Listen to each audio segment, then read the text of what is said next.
Hello everyone, welcome to foundation course of CGPSC by CGPSC लर्नोलॉजी।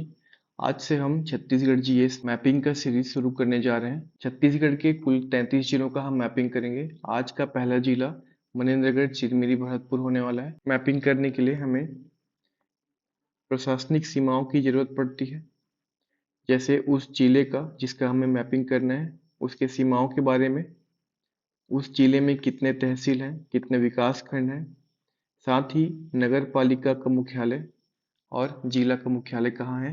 ये सारी बातें प्रशासनिक सीमाएं के अंदर आती हैं। इतनी बातें हमें पता होनी चाहिए एक बेसिक तौर पे, तब हम मैपिंग शुरू करते हैं। इसके बाद आ जाता है परिवहन जाल या ट्रांसपोर्टेशन। ट्रांसपोर्टेशन में सबसे इम्पोर्टेंट चीज़ रहता है नेशनल हाईवे। नेशनल हाईवे के थ्रू ही हम पूरे जिले को कवर करते हैं। नेशनल हाईवे के बाद स्टेट हाईवे, अगर जिले में रेल मार्ग है तो रेल मार्ग, और हवाई अड्डा है तो ये शामिल किया जाता है। इसके अलावा जल निकाय या वाटर बॉडीज को देखते हैं। उस जिले में कौन सी नदियां हैं, वो नदियां कहाँ से बहती हैं, कहाँ विसर्जन है, कहाँ उनका उद्गम होता है, उन नदियों में क्या कोई वाटरफॉल है। ये सारी बातें हमें जल निकाय के अंदर देखनी होती है। इसके अलावा झील, बांध और नहरें भी शामिल हैं। इन सब के बाद जो चौथा चीज होता है वह है भूगोल। भूगोल उस जिले का जिसमें समोच्च रेखा, समोच्च यानी कि ऊंचाई, समुद्र तट से जिले की ऊंचाई और ढलान, साथ ही पहाड़ एवं पर्वत। उस जिले में अगर कोई पहाड़ पर्वत है तो उनको भी मेंशन करना होता है। इसके बाद हम महत्वपूर्ण स्थल जैसे कि शिक्षा संगठन, पर्यटन स्थल, औद्योगिक क्षेत्र, इन चीजों को शामिल करना होता है। और जो लास्ट है वो है खनिज क्षेत्र और उद्योग। तो ये है इंडिया का मैप जिसमें है ये हमारा छत्तीसगढ़। छत्तीसगढ़ में कुल 33 जिला, 146 विकास खंड, 252 तहसील। इन सब चीजों को हम एक एक करके पूरे छत्तीसगढ़ में प्लॉट करेंगे। आज का जो पहला जिला होगा तो एमसीबी पहला जिला होने वाला है। तो हमारे सामने है मनेंद्रगढ़, चिरमिरी, भरतपुर जिला का मैप। इसी मैप में, इसी मानचित्र में हमें उन सारी चीजों को प्लॉट करना है जिसको हमने ऊपर देखा है, जैसे कि नेशनल हाईवे, स्टेट हाईवे, तहसील, विकास खंड, उद्योग, पर्वत, जलप्रपात, नदियां इत्यादि। तो सबसे पहले अब हम देख लेते हैं कि मनेंद्रगढ़, चिरमिरी, भरतपुर जिला किन किन जिलों से और राज्य से अपना सीमा साझा करता है। तो छत्तीसगढ़ के कुल 3 जिले ऐसे हैं जो एमसीबी के साथ अपना सीमा साझा करते हैं। पहला गौरेला पेंड्रा मरवाही, दूसरा कोरबा, तीसरा कोरिया, और एक राज्य है मध्य प्रदेश। आगे हम देखेंगे नेशनल हाईवे, राष्ट्रीय राजमार्ग के बारे में। तो एमसीबी जिले में केवल एक ही राष्ट्रीय राजमार्ग है जिसका क्रमांक है 43। तो इसके बारे में डिटेल देख लेते हैं। नेशनल हाईवे 43, जो इसका नंबर है, क्रमांक है, वह है 43। कहाँ से कहाँ तक में देख लेते हैं। कटनी मध्य प्रदेश से गुमला झारखंड तक का ये नेशनल हाईवे है। इस बीच यह छत्तीसगढ़ के कितने जिलों से और किस किस शहर से पास होता है इसको देख लेते हैं। तो इसका एंट्री होता है मनेंद्रगढ़ से, मनेंद्रगढ़ यानी कि एमसीबी जिला। इसके बाद बैकुंठपुर, कोरिया, सूरजपुर, अंबिकापुर, सरगुजा, पत्थलगांव यानी कि जसपुर, और लास्ट में जसपुर नगर होते हुए ये झारखंड प्रवेश कर जाता है। तो कितने जिलों से गुजरता है ये? एक हो गया एमसीबी, दूसरा कोरिया, तीसरा सूरजपुर, चौथा सरगुजा और पांचवा जसपुर। तो नेशनल हाईवे 43 कुल 5 जिलों से गुजरता है छत्तीसगढ़ में। इसका एंट्री पॉइंट मनेंद्रगढ़ और एग्जिट पॉइंट होता है जसपुर नगर। अब देख लेते हैं स्टेट हाईवे। एमसीबी जिले में जो स्टेट हाईवे गुजरता है उसका क्रमांक है 8। इसका रूट देख लेते हैं। तो इसका नंबर है 8, लंबाई 261.6 किलोमीटर। कोटा जो कि बिलासपुर में है, यहाँ से ये शुरू होता है। इसके बाद गौरेला, गौरेला पेंड्रा मरवाही, मनेंद्रगढ़, केल्हारी, जनकपुर होते हुए ये एमपी प्रवेश कर जाता है। तो ये है स्टेट हाईवे नंबर 8 छत्तीसगढ़ में, जो कोटा से शुरू होकर एमपी तक जाता है। इस बीच एमसीबी के मनेंद्रगढ़, केल्हारी और जनकपुर, एमसीबी यहाँ कहीं, केल्हारी और जनकपुर, अब एक प्रॉपर मैप देख लेते हैं एमसीबी का। तो सबसे पहले हम देखेंगे नेशनल हाईवे और स्टेट हाईवे को। नेशनल हाईवे 43, नेशनल हाईवे 43 जो कि शहडोल एमपी से आता है छत्तीसगढ़ में। छत्तीसगढ़ में जो पहला जगह मिलता है वो है मनेंद्रगढ़। मनेंद्रगढ़ के बाद ये आगे निकल जाता है बैकुंठपुर के लिए, बैकुंठ कोरिया। इसके बाद जसपुर नगर होते हुए ये गुमला जो कि झारखंड में है उसके लिए आगे बढ़ जाता है। तो ये है नेशनल हाईवे 43। स्टेट हाईवे देख लेते हैं। तो ये स्टेट हाईवे क्रमांक 8 है। कोटा बिलासपुर से होते हुए ये जनकपुर के बाद एमपी में प्रवेश कर जाता है। इसके बाद देख लेते हैं तहसील। तो तहसील में 1 भरतपुर, 2 किल्हारी, 3 कोटाडोल, 4 मनेंद्रगढ़, 5 चिरमिरी, 6 खड़गवां। टोटल 6 तहसील है एमसीबी में। भरतपुर, टोटल 6 तहसील है एमसीबी में। भरतपुर, किल्हारी, कोटाडोल, मनेंद्रगढ़, चिरमिरी और खड़गवां। इसके बाद देख लेते हैं विकास खंड को। तो विकास खंड 3 है। पहला भरतपुर, दूसरा मनेंद्रगढ़, तीसरा खड़गवां। एमसीबी का जो हेडक्वार्टर है, जिला का मुख्यालय, वह है मनेंद्रगढ़। इसके बाद नदी की बात करें तो गोपद नदी, नेउर नदी, यहाँ से हसदेव नदी भी निकलता है। इसके बाद बनास नदी। जलप्रपात की बात करें तो रामदा जलप्रपात, अमृतधारा जलप्रपात, इसके साथ और भी हैं। मैप में हर चीज़ डाल पाना पॉसिबल नहीं है, इसको मैं आगे आपको बता दूंगा। एक बार जगह का दाम देख लेते हैं, उसके बाद हम उसका डिटेलिंग करेंगे।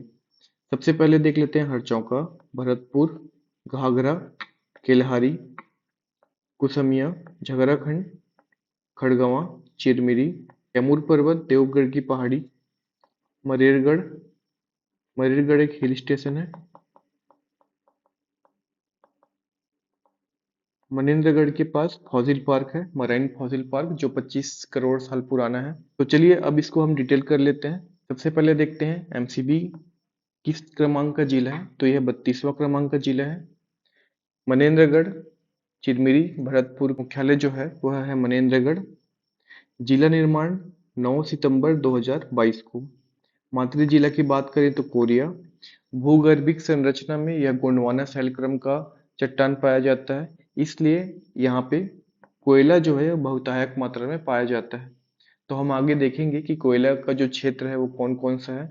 जो मैप में हमने यहाँ देखा है चिरमिरी, खड़गवां, झगराखंड, कुसमिया, ये सारे ही कोल एरिया है, कोयला के क्षेत्र हैं। अब एक बार देख लेते हैं सीमावर्ती राज्य और जिले। तो मध्य प्रदेश राज्य जो है सीमा साझा करता है। इसके बाद कोरिया, गौरेला, पेंड्रा मरवाही और कोरबा। तो कुल 3 जिले हैं। इसका मैप हमने देख लिया है, एक बार और देख लेते हैं। यह हो गया एमसीबी। एमसीबी के ये वाला जो साइड है यह मध्य प्रदेश का है, जो एक राज्य है। और ये 3 जिले हैं, कोरिया, कोरबा और गौरेला, पेंड्रा मरवाही। तो एक राज्य और 3 जिले। पर तहसील देख लेते हैं। एमसीबी में 6 तहसील है, इनको देख लेते हैं। पहला चिरमिरी, दूसरा भरतपुर, तीसरा खड़गवां, चौथा किल्हारी, पांचवा कोटाडोल और छठवां मनेंद्रगढ़। ये 6 तहसील है एमसीबी में। कई बार इससे क्वेश्चन बन जाते हैं कि कौन सा एमसीबी का तहसील है या नहीं है। तो इसको आप अच्छे से याद करेंगे। 6 तहसील, क्योंकि एमसीबी गोंडवाना शैल क्रम में आता है, इसलिए यहाँ कोयला बहुतायत मात्रा में पाया जाता है खनिज में। तो इसके क्षेत्र देख लेते हैं, किन किन क्षेत्र में कोयला पाया जाता है। तो सबसे पहला जो जगह है वो चिरमिरी, कटकोना, सोहागपुर, कुरेसिया, झगराखंड। 1, 2, 3, 4, 5। तो 5 जगह हैं जहाँ पे कोयला पाया जाता है। एक बार और देख लेते हैं, चिरमिरी, कटकोना, सोहागपुर, कुरेसिया और झगराखंड। आगे हम देखेंगे एमसीबी जिले में कौन कौन सी नदियां हैं जो प्रवाहित होती हैं, किनका उद्गम एमसीबी से हुआ है और इनमें कौन कौन सी जलप्रपात हैं। हमने सारे नदियों को एक साथ लिख दिया है ताकि हमें पढ़ने में और समझने में आसानी हो। यहाँ पे हम 4 नदी के बारे में पढ़ेंगे जो एमसीबी जिले में प्रवाहित होती हैं। पहला हसदेव, दूसरा बनास, तीसरा गोपद और चौथा नेउर। तो एक एक करके डिटेलिंग करते हैं। सबसे पहले देखते हैं हसदेव नदी के बारे में। तो हसदेव नदी का जो उद्गम स्थल है वह है देवगढ़ की पहाड़ी और सोनट पठार, यानी कि कोरिया और एमसीबी दोनों जिला का कुछ कुछ भाग आता है इसमें। जलप्रपात की बात करें तो यहाँ अमृतधारा जलप्रपात, कवार घाट और अकुरी नाला। तो इस नदी में 3 जलप्रपात मौजूद हैं और ये तीनों एमसीबी जिले में है। अगला बनास नदी। तो बनास का जो उद्गम स्थल है वह है मांझाटोली भरतपुर तहसील। मांझाटोली जगह का नाम है जो भरतपुर तहसील में है। जलप्रपात की बात करें तो इसमें रामदा जलप्रपात है। प्रवाह क्षेत्र है इसका भरतपुर और जो शहडोल है एमपी का शहर, तो इन दोनों की सीमा पर यह बहती है। आगे देख लेते हैं गोपद का। तो गोपद का उद्गम स्थल है सोनहट पठार। इसका विसर्जन होता है सोन नदी में। सहायक नेउर, सेहरा, गोइनी। नेउर के बारे में हम आगे पढ़ेंगे। संगम की बात करें तो गोपद, बनास और नेउर इन तीनों का संगम कोरिया जिले में होता है। कहाँ? तो भंवरसेन में। ये देख लेते हैं नेउर को। नेउर जो है वो घाघरा गुफा, घाघरा हमने देखा था मैपिंग में, तो घाघरा जो गुफा है वहां से ये निकलती है। यह मध्य प्रदेश और छत्तीसगढ़ के बीच सीमा बनाती है। तो इस नदी का जो विशेष बात है वो है कि यह सीमा बनाती है छत्तीसगढ़ और मध्य प्रदेश के बीच। तो ये थे हमारी नदियों के बारे में।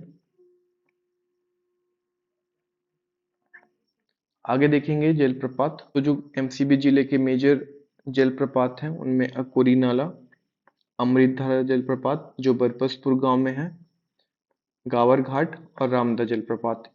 ये 4 जलप्रपात आप याद रखेंगे एमसीबी में। उसके बाद यहाँ चांग बखार पर्वत है। चांग बखार से एक और बात याद रख लेंगे, जो एमसीबी जिला है यहाँ पे चांग बखार रियासत है जिसके फाउंडर थे जगदीश सिंह।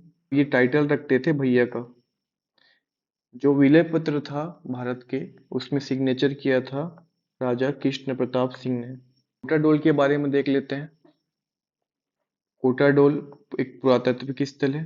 यहाँ पे अशोक कालीन मूर्तियां पाई गई थी और ये जो जगह है ये बनास और गोपद के तट पर बसा है। सीतामढ़ी हरचौं का ये रामायण कालीन स्थल है।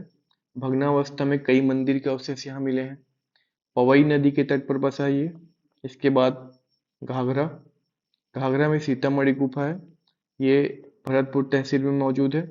सीतामढ़ी गुफा है यह एक प्राकृतिक गुफा है और यह भी रामायण कालीन है। चौका देख लेते हैं। देवी देवताओं के प्राचीन मंदिर यहाँ मौजूद हैं और ये मोहावी नदी के तट पर बसा है। मरेरगढ़ के बारे में मैंने आपको बता दिया था कि यह एक हिल स्टेशन है। इसके साथ साथ यह एक पुरातात्विक स्थल भी है। प्राचीन किला, मंदिर का साथ ही हिल स्टेशन है यहाँ।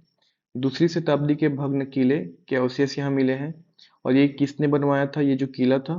तो राजा बुलंदशाह ने। मराइन फॉसिल पार्क जो है यह भी मनेंद्रगढ़ तहसील के पास स्थित है एमसीबी जिले में। इसका विस्तार लगभग 1 किलोमीटर तक है और यह जो फॉसिल हैं ये लगभग 25 साल पुराने हैं। इसका जो एग्जैक्ट लोकेशन है वो कॉन्फ्रेंस ऑफ हंसिया और हसदेव नदी है। तो हसदेव और हंसिया के जो संगम है यहाँ पे यह फॉसिल पार्क स्थित है। भगवानपुर में चांग देवी मंदिर है। छतौड़ा गुफा में सिद्ध बाबा आश्रम है। वो बौरा के बारे में देखते हैं। यहाँ पे चित्रित शैलाश्रय है। चिरमिरी, यहाँ रमैया धाम और जोगी मठ। खड़गवां की बात करते हैं। खड़गवां में पूरी जगन्नाथ मंदिर एक इम्पोर्टेंट जगह है। विधानसभा सीट एमसीबी में 2 हैं, एक भरतपुर और सोनट जो शेड्यूल्ड ट्राइब के लिए रिजर्व्ड है और एक मनेंद्रगढ़। ये था कंप्लीट मैपिंग एमसीबी जिले का। साथ ही जितने भी जगह थे इन सब का मैंने आपको डिटेल बता दिया है। आगे का वीडियो सरगुजा संभाग के ही दूसरे जिले यानी कि कोरिया का होने वाला है। अगर आपको वीडियो पसंद आए तो चैनल को सब्सक्राइब करें और शेयर करें।